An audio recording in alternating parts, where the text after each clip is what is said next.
Okay, so getting back into our coverage over X-Men Age of Apocalypse, we do pick back up once again with another prelude. Now remember, the only reason why I'm calling it a prelude because it takes place before X-Men Alpha. And let me explain for the new folks who are joining our coverage over this event. You see, in the early parts of Marvel Comics working on this event, they gave us X-Men Alpha as the original starting point. And after you read that book, it then led into other books to be used to help explore this brand new reality that Marvel gave us. But then at the tail end of the event, you didn't have Marvel say, hey, you know what would be cool? If we go ahead and release a bunch of different books that kind of take place before X-Men Alpha. And so that's why I say the preludes that lead into Age of Apocalypse. And really, they did this a lot in the 1990s, like 95, 99, and even the early 2000s as well. But anyways, this story right here is another prelude that leads into Age of Apocalypse properly, or the Alpha issue. Now, just in case we do have anybody joining our coverage over this event and they're kind of wondering where in the world this storyline came from, let me go ahead and re-explain where it came from, which was Legion Quest. Now, in that storyline, you had Legion go back in time to kill off Magneto. And the reason why, because he believed that if Magneto was not around, then most likely Charles Xavier would have been able to achieve his goal. Mutants and humans being able to live together in harmony. But the problem was Magneto was around, always fighting against Charles Xavier. And so for Legion, he went back in time to kill off Magneto, but the problem was that he killed off Charles Xavier instead. And so with the death of Charles Xavier, it had brought in a brand new timeline, the Age of Apocalypse timeline. Now here's the thing, because with this brand new timeline, you had a lot of different things change for our heroes. And so our heroes are living completely different lives now in this brand new timeline. Now, for Magneto, he's really important. And the reason why, because before you had Charles die in his arms, you had Charles ask Magneto to carry on his dream. Now, here's the thing.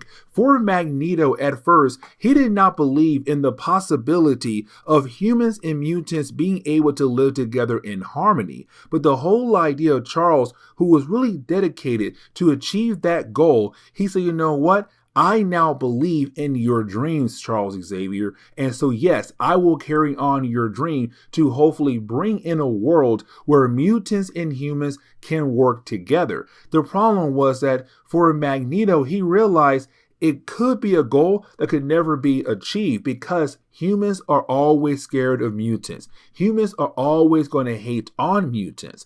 And so after that, you have Magneto say, you know what? Let me go ahead and go into hiding, but also open up a school to help young mutants learn how to control their powers and use their powers out there in the field, but to also form the X-Men as well, because he knew that sooner or later he might have to fight against the forces of Apocalypse. And really by this point for Magneto in the timeline, they had already fought against Apocalypse and his horsemen as well. Now, with all that being said, by this point in the timeline, it's still Apocalypse just trying his best to take over North America. Now, when we dive into X-Men Alpha, by that point, he will be officially the ruler of North America completely. Now, in the other X books we're going to cover, when it comes to this event, we're going to learn how the whole idea of Apocalypse ruling North America truly does affect the rest of the world. But either way, when it comes to the X-Men at this point, their main goal is to find different ways to get rid of Apocalypse once and for all, before he has the ability to take over North America completely. And so in the opening pages of the storyline, we pick up with Magneto in Central America. And we see him fighting against two characters known as Diablo and also the Absorbing Man. Now, here's the catch, because these two characters are technically not mutants, but they're on the side of Apocalypse, because for Apocalypse, we have to remember that he's all about survival of the fittest. The strong may live, the weak may die, the strong may lead, the weak must follow. And so with all that being said, for the Absorbing Man and also Diablo, even though they're not mutants, they kind of fall in line with that kind of thought process that Apocalypse had brought into North America. And so to them, Magneto is weak, or other people around them is weak. Now, for Magneto, his main goal currently is to save Robert Kelly. Now, for Robert Kelly, he was a prisoner of war being kept in a Mayan temple down in Central America. Now, the thing is, this is Magneto trying his best to save Kelly, but to also fight against the Absorbing Man and also Diablo on his own. And honestly, it's a lot for a mutant as powerful as Magneto. But luckily, he's not alone, because you have Nightcrawler and Rogue appear. Now, with these two appearing here, they're able to help Magneto fight against Diablo and also, well, the Absorbing Man as well, but also save Kelly's life. Now, once you do have Nightcrawler and Rogue being able to help out Magneto and Kelly, you then have Nightcrawler wanting to have a one-on-one conversation with Magneto. And the reason why, because Nightcrawler got in contact with his mother, Mystique, and we kind of find out that she may have found a way to get rid of Apocalypse once and for all. And for Magneto, this is great, because now the possibility of saving the world is finally here. But now we have to jump over to Scott Summers. Now, in this reality, with Charles Xavier not being around to take in Scott Summers, to have somebody by his side, you had Scott and also Alex be adopted by Mr. Sinister. And so in this reality, Scott Summers is technically on the side of Apocalypse, because Mr. Sinister is Apocalypse's right-hand man. And so we're seeing Scott Summers watching Sunfire in this reality being tortured by machines. Now, here's the thing, because even though you have Scott on the side of Apocalypse, he hates the idea of what he is seeing. It's him believing that Apocalypse is bringing in a world of madness, a world of darkness. It's kind of Scott beginning the process of possibly breaking away from the side of Apocalypse. Now, while you have Scott watching Sunfire being tortured, he's then confronted by Maximus. Now, Maximus is also a character who's not a mutant. Matter of fact, he is an Inhuman who's part or was part of the royal family. He is the evil brother to Black Bolt. But in this reality, he had joined the side of Apocalypse. But also, he's one of the horsemen of Apocalypse as well.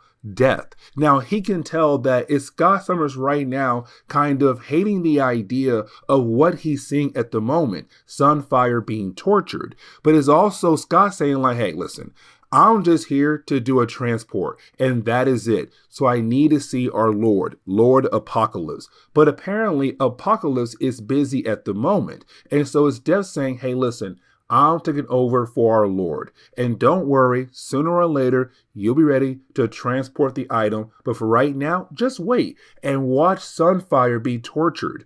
Now, I kind of want to go ahead and jump over to the X-Men, because currently you have the X-Men staying at this underground base as underneath the old Guthrie farm. Now, the Guthrie farm belonged to the Guthrie family, and the Guthries were different characters that joined the X-Men over the years, like Cannonball or Husk, and the list goes on. But with that being said, with the whole entire farm being wrecked, you have the X-Men believe that this will be the perfect spot to hide, the underground base. Now, we do pick up with Sabretooth, who's trying to have a conversation with a character known as Blink. Now, Blink in this reality became very popular. I mean, so popular that you had Marvel try their best to give us more of Blink because how popular she was. And matter of fact, she got a miniseries 6 years after this event came out. And her miniseries does take place in the beginning and the end of this entire event.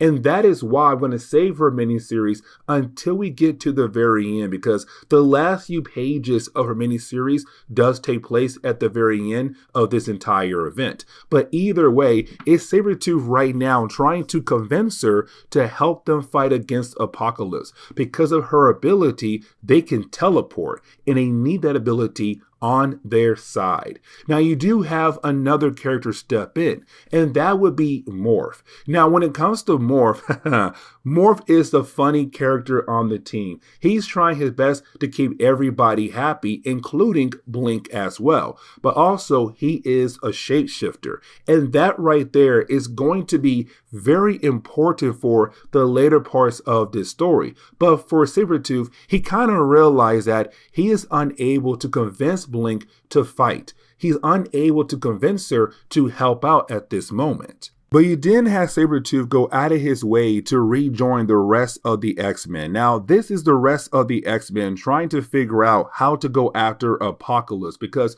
with the information that Mystique had given Nightcrawler, they had just learned that Apocalypse is right now trying to recover. And it's very similar to the Odin Sleep, which means Apocalypse is an easy target. If they are able to find him and get rid of him, then the day is saved. Now, here's the thing, because Mystique knows where he is at. He's on the ship. Now, the ship in the old timeline is very important. And let me explain why, because the ship was created by the Celestials. It was left behind on Earth to collect data on the Earth.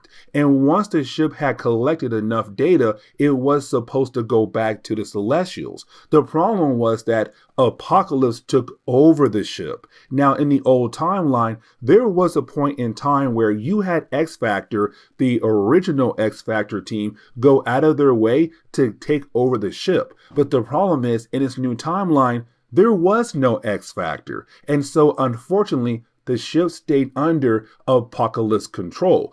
Now, the ship is massive, and so the question is right now, why haven't anybody seen this massive ship yet? And you have Nightcrawler say, because it's not on Earth, it's on the blue side of the moon, or the blue area of the moon. And matter of fact, we jump over to the blue area of the moon where we see Cyclops currently on a ship, but also having a meeting with Death. Now, here's the thing, because with Apocalypse right now trying to recover, that means Death is in charge of the entire army of Apocalypse. But also for Cyclops, he knows that Maximus the Mad is mad enough to try to take over completely to kick Apocalypse out of his own army. But for right now, it's just Death, Maximus, trying to be a leader until his master truly does return. Now, we do learn here for Cyclops that he has to transport the Terrigen Mist. Now, the Terrigen Mist is very important. The reason why, because if you are an Inhuman, you may not know you are one. You may believe that you're just a regular human. But once your body is going through the Terrigen Mist, you'll then unlock your Inhuman genes and your Inhuman powers. And so for the Terrigen Mist, Cyclops is supposed to transport that over to where Apocalypse is at. But the thing is, we're also seeing that Maximus the Mad have been trying to use the Terrigen Mist for his own experiments as well.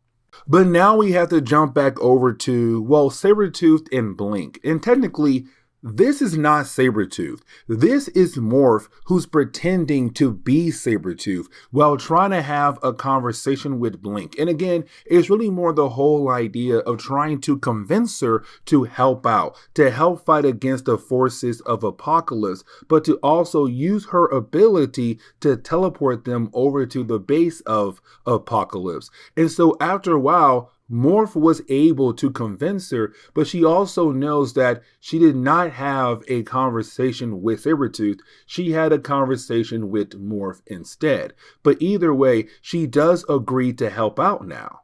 And so this kind of leads into a certain problem I had with this storyline, really this issue alone. And let me explain, because, okay, in our next video, we're going to cover X-Men Chronicles issue number 2. Now, in that storyline, we are going to establish the whole idea of Magneto and Rogue dating one another because they had feelings for one another for a very long time. And in that book, they're going to tell each other like, hey, listen, I like you and you like me. But the problem is that in this book, it seems like they're already dating. And this book takes place before that one. But on top of that, you have Rogue bring up the idea of having a son. And really, in later parts of this event, we're going to see the son of Rogue and Magneto. But either way, it's Magneto right now kind of feeling like he's not doing anything at all when it comes to fighting against Apocalypse. Like he feels like all this fighting is for nothing. They have not been able to achieve anything at all. But you have Rogue still be in his corner to kind of help push him on. Now, with all that being said, you didn't have Morph arrive saying, hey, listen, I got Blink ready to help us. So let's go ahead and attack Apocalypse now. But now we have to jump over to Cyclops. Now, when we do, is Cyclops kind of realizing like, you know what, Apocalypse is a bad person, but Death, Maximus the Mad, is even worse than Apocalypse. So somebody got to stop Death now before he has the ability to take over the entire empire that Apocalypse had built up. Getting back over to our heroes, you do have our heroes being able to make it over to the ship by teleporting thanks to Blink. Now, once they do arrive, you have Sabretooth kind of express the whole idea of hating how Morph babies Blink. He's kind of like, listen, don't treat her like a baby. Don't treat her like a child. Treat her like an adult. And the reason why, because they're in the middle of a war right now. They can't afford the whole idea of trying to treat her like a child. Instead, get her ready for the real world, the world they currently live in with Apocalypse trying to take over. Now, for our heroes, they're then confronted by Maximus, but also different clones that he had created. Now, these clones are technically clones of different members of the royal family of the Inhumans. So, for example, there is a clone of Medusa. There is a clone of Black Bolt, and the list goes on. And so you now have all these clones fighting against our heroes. Now, by the end of this battle, every single member of our heroes, they have been officially defeated by these clones, and now they're prisoners of Maximus. Now, for Blink, she was able to get away. And the only reason why, because you had more change into her. So when it came to Maximus, he believed that he also grabbed their teleporter. But in reality, he didn't. Now, for Blink, you have her trying her best to sneak around the ship, but then she's caught by Cyclops. Now, luckily for her, Cyclops is technically on her side. He hates the idea of seeing Death in charge of the empire that Apocalypse had built up. So right now, his goal is to help her to free the X-Men, but to also stop Death.